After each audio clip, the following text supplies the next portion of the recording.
आज चाहिँ बनाऊँ निउरो र आलुको सब्जी। फर्स्टमा चाहिँ मैले यो निउरो लिएँ, त्यसलाई चाहिँ केलाएँ। त्यसपछि चाहिँ यो लोकल आलु, यसको चाहिँ म बोक्रा त अस्तिनँ। त्यसपछि चाहिँ कराई बसालेँ अनि तेल राखेँ। यो तेल पनि घरकै तेल होला। अनि त्यसपछि चाहिँ प्याज फ्राई गरेँ।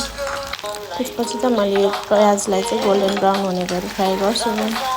प्याज गोल्डन ब्राउन भएपछि चाहिँ मैले आलु राखेँ। आलु चाहिँ घरको भएको भएर बोक्रा ननिकालेको हो। त्यसपछि चाहिँ मैले मसलाको लागि अदुवा तास्दै थिएँ। अदुवाले पुग्दैन भनेर थोरै हात पनि तासेँ। मसला चाहिँ मलाई यो सिलौटोमा पिसेको एकदम टेस्टी लाग्छ। त्यसपछि चाहिँ अलिकति जिरा धनियाँ टिमुर अनि अदुवा र लसुन गरेर पिसेँ। यता चाहिँ मम्मीसँग बोल्दै निउरो राख्दै गरिरहेको छु। यसरी खाना बनाउने बेला चाहिँ मैले धेरै जसो मम्मीसँगै कुरा गरिरहेको हुन्छु। त्यसपछि चाहिँ मैले यता मसला पनि पिसेँ।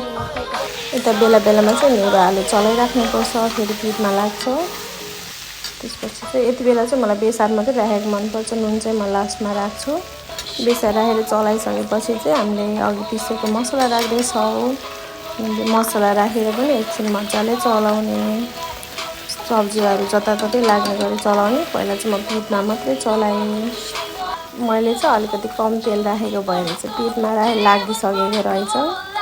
त्यसपछि चाहिँ मैले बिचमा खाडल जस्तो बनाएर यो टमाटर राखेँ। टमाटर माथिबाट नुन राख्छु कि मैले चाहिँ, त्यसरी चाहिँ टमाटर मजाले पाक्छ। मलाई चाहिँ यो दाना दुनी टमाटरहरू भेटेको मन पर्दैन।